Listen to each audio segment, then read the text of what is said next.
before a fight, you like to, I guess, gauge the aura of the guy you're fighting. You've obviously had a chance to do that with Paulo already. Just what did you pick up from that encounter in the hallway? Yeah, he's insecure. That's a really good question, actually. He's insecure. I've said that. Like, that's why we're fighting each other. He was trying to make this whole narrative. He's always trying to clutch at straws because he wants to create something. But I'm like, fuck it. I don't like you. I'm at least honest about it. He doesn't like me. I don't like him. So yeah, we get to fight. But the energy in the hallway, like someone that you've been barking at behind the fence, when you see them, you've seen me. I've never barked at him. I've always just responded to him, but he's always reacted to me. So when he saw me in real life, what did he do? Submitted to me. I had him and Waleed giggling like little girls. I know us media types are really hyping this fight up. How do you see it? Do you see it as big a deal as it's sort of being made out to be? I think the muscles fool everyone. The muscles and the whole flurries and fighting punching bags fools everyone. Everyone thinks like, oh, this is the biggest fight. I'm like, nah. Well, I already had the fight of the middleweight division, which was Kelvin Gastelum. I've already had the biggest fight in the middleweight division, crowd-wise, which was Robert Whitaker, badass knockout. Um, but yeah, this fight's just gonna be a showcase. I'm gonna make it look easy. A lot of people are gonna be shocked by that. And I heard you saying in the earlier media conference that you've already told Jared Cannonier that if he gets past Rob, then he'll be next. Was that like direct contact you had with Jared? Like, how did that come about? Yeah, I just DM'd him and I followed him maybe last year, early this year sometime, and I followed him. And I mentioned, nah, I followed him on Instagram earlier this year sometime, and then I saw that he's always been reacting to my stories and showing me love and props and praises, and I'm just like, I've always known he's a good sort. He's all a good aura, but everyone. And yeah, I felt like there's no need to be bad blood to fight someone. He's been the dark horse of the division for so long, and it's just like, yeah, I look forward to challenges like that. Me and my coaches have had my eye on him for a while, and his resurgence at middleweight being proven to be a unstoppable force. Wow. Well, good, mate. That's all from me. Thank you very much. So, Chris. We'll take our next questions from Peter Carroll. Your line is open. Hello, Izzy. How you doing? Oh, what's up? I'm just wondering, I was at the fight in Melbourne against Whitaker, and I thought that entrance was something that transcended the sport. It went on to, millions of hits all around the world. And now Dana has said he doesn't love them. Does that surprise you, the fact that he doesn't love these moments that seem to take on a whole new fan base for the sport and you? No, not really. I mean, they did shut me down for UFC 234, the silver fight, when I became the main event. But when it was 243 and I was the main event, and I was the headline, I told them I'm not doing this my way or no way. But yeah, I mean, preferences. Everyone has their preference, and I like what I like. Is it safe to say, without the crowd in attendance in Abu Dhabi, there probably won't be a similar festive kind of entrance, or do you have something up your sleeve for us? No, I mean, for me, I'm focused on the fight. To be honest, I've always been focused on the fight. But without the crowd, I still had, this idea with Jet Li from Unleashed in my mind. The way he walked to the arena and then his trainer took the collar off him and unleashed him onto the opponent. I had that in mind. It doesn't have to always be something big. Like my last one was quite subtle. It was pretty big, but I didn't really do much. But yeah, little things, little things. But for me, I don't know. Whatever my ancestors like flowed through me, I might let it flow. But I'm telling you, I'm focused on this fight right now. You mentioned Jared Cannonier just moments ago. We were speaking to Eugene just on Monday, and he was kind of looking at how the middleweight title picture could come together over the next few months. And he said if Whitaker was to beat Cannonier, he might be next in line, and that could prompt you to maybe have a look at the 205 division. Is that something that could happen if Whitaker is the natural next contender? He keeps like hitting these ideas and telling me about them. Let me see. I like middleweight. I don't need to move up in weight unless I want to showcase. But if Whitaker somehow destroys Cannonier and Anna says he's next in line, then I'm getting knocked out again for a third time. Do you feel as though you are on the verge of transcending this sport like so few people have been able to do? Because it certainly feels that way for a lot of people like myself watching from a distance for such a long time. Yes. The last fight was supposed to do that. The last fight was the big one because of the build up and the ESPN and all that kind of stuff. I feel like I needed a valley in my story, and that was my valley. And now it's time to rise again with the new Puma deal and everything that's going on. This is the time. This is going to shoot me into the next stratosphere. And can I just finally ask about the billboard we saw in Nigeria? How does that feel to see that love coming from Africa as well? I know it means a lot to you. Yeah, that's dope because it's not just one. It's like heaps, and there's even like in the malls those advertising boards that you walk by in the mall. There's heaps of them around, so it just shows the push that I'm getting over there, and I love it. And I love the fact that people from Nigeria always show me love. They always show me love. Thanks so much, Izzy. We'll take our next question from Bruno Carvalho. Hi, how are you? Oh, what's up, Bruno? Hey, and over the past 2 years has been a lot of trash talks between you and Paulo. And I would like to ask you how much is part of the show and how much is something personal between you two. If you look at it, you can really ask yourself who's been doing the trash talking, who's been the one posting stupid memes that aren't even that creative, who's been the one posting videos and putting the effort into trying to create something. I just said I don't like the guy because I don't like his vibe. I don't like the way he looks. And I'm honest about it. It's not personal. He's always trying to create something. The reason why he doesn't like me. He doesn't really have anything. But they just say, I don't like him. I don't like his style. I don't like him. But it's never personal. It is what it is. The difference is I get to settle in with him this weekend. Okay, and my last question is about Anderson Silva is about to retire, and I know you are a huge fan of him. And I would like to ask you how he inspire you, your career in MMA, and how it's important to you have the same title that he had been. Oh. Hi, you. Okay, I understand what you mean. Anderson Silva, yeah, he's the guy that I looked up to in this game, and I was in awe for so long. And I held the title that he held as well, and I'm inspired by the way he defended his belt, the way he defended it continuously, ran through so many challengers, and I want to emulate that. I mean, it's a hard ask, but I'm up for the challenge. Yeah, I wish him well in his fight against Uriah Hall. Classic fight to send him off in. You know, mine would have been a nice one as well, but yeah, I wish him well. And once something to tell that you are the new Anderson Silva. Do you think you are the new Anderson Silva? Nope, I don't think I am. The first is Raw Adesanya. Okay, thanks. Have a great fight. Well, we'll take our next question from Damon Martin. Your line is open. Izzy, you mentioned, when you ran into Paulo earlier this week, the certain energy you got from that. You've had opponents trash talk you, but you've also had opponents be very respectful towards you. You mentioned Jared Cannonier. Nothing but respect for you. Do you have a preference when it comes to the kind of opponent? Does one get you more excited than another? Not really, no. This is the interesting about this game, is the fact that you have so many different characters, so many different personalities, and I don't really think one gets me more jazzed up than the other. Just you have a badass motherfucker in front of you who's trying to take you out.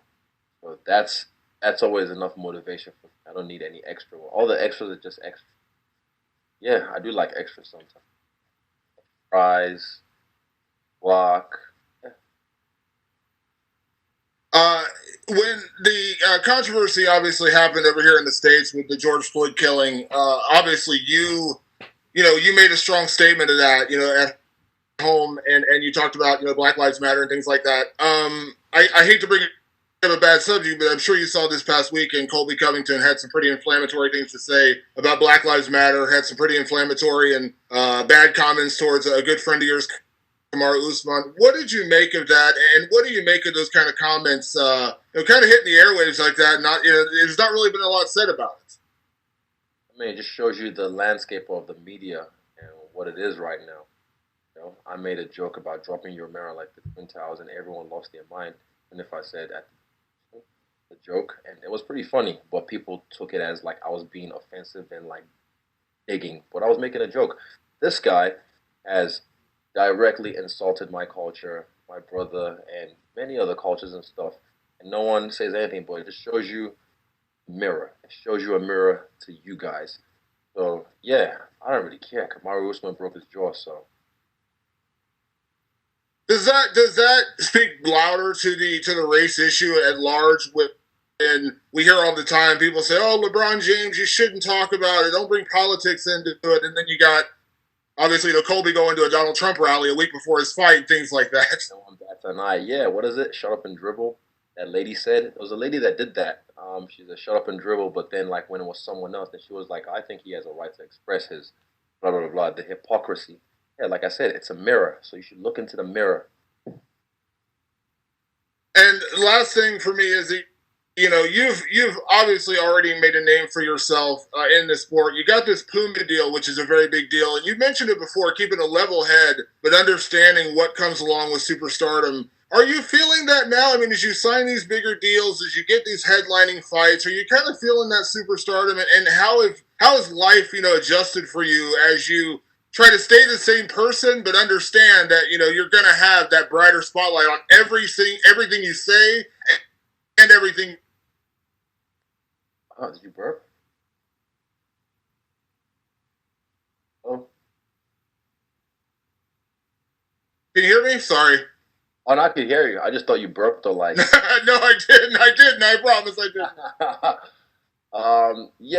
For me, it's just the same as always, to be honest, because every fight is the same thing. It's always bigger and better and bigger and bigger and bigger. So, yeah, it's never, I've never shied away from it. I've always embraced it because I've prepared myself for this jump before I got in the UFC. I knew this was going to happen when I got here, and here it is. So I'm just embracing everything and soaking it all in while I can, because when it's all said and done, I want to look back on it like, yo, I was there, not like.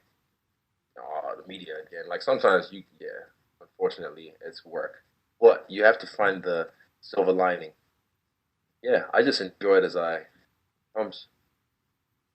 Thanks, Izzy. All good, thank you. We'll take our next question from Ezekiel Bergonzi. Your line is open. Hey Israel, how are you? Very well. What's up? How was it? Traveling to Abu Dhabi was easy. Traveling to Abu Dhabi was a breeze thanks to Emirates. Plug, but we need to talk to them. Emirates, talk to them. But oh my bad. Fuck. No. I know Etihad. Fuck. Oh damn it! I plugged them wrong on the thing. Damn it. On Etihad. And Etihad's like quite new, that's why. Emirates is always I just my shit. Anyway, what was I saying? It was a sweet flight, just being on Etihad Airlines and being able to relax and just not have your legs swollen.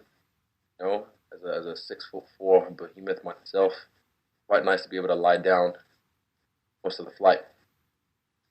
And do you change your perception about Paulo Costa when you cross him in person there in Abu Dhabi, or not? You just confirm some feelings you have about him? Latter, I confirmed some feelings I had about him. It didn't change my perspective of him, but I confirmed because I already knew he wasn't about that life. He's always there when I fight. My last 2 fights, barking like a dog behind the fence. I knew that when the fence door opens, he won't be able to back up what he's talking about. So, I was right there. I called him skinny, and he just giggled and I see you later, bro. Fucked off. You are the first MMA fighter to be an ambassador for Puma. How do you feel about that? Being on these big brands, being sponsored by this, because for example, Neymar is right there. So you are now with these big athletes of the world. How do you feel about that?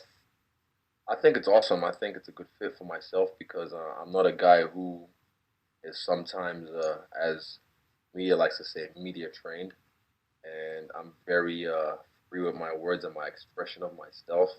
I feel Puma is as well. So the fact that they can see me and accept me as I am, that's beautiful, and I think it's a good fit. Yeah, it's a dope partnership. It's an honor to be working with them, and I can't wait till this weekend. And after I'm done with Costa, we'll have to talk again.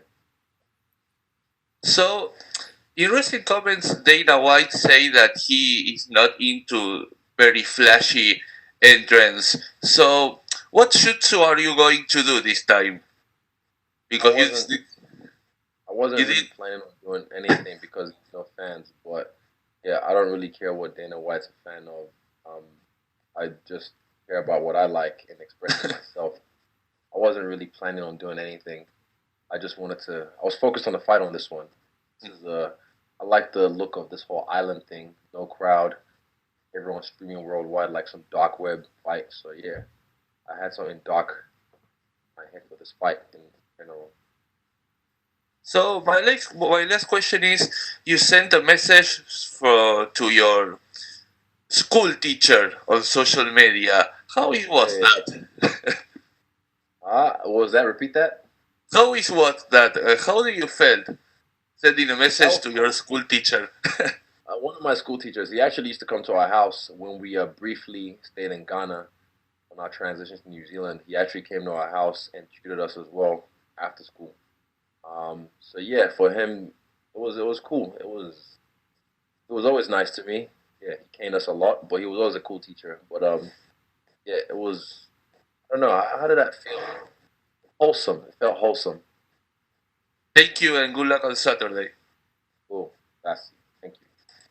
And we'll take our final questions from Alistair Bishop. Your line is open. Izzy, how are you, sir? Bro, how are you? I'm fantastic, thank you.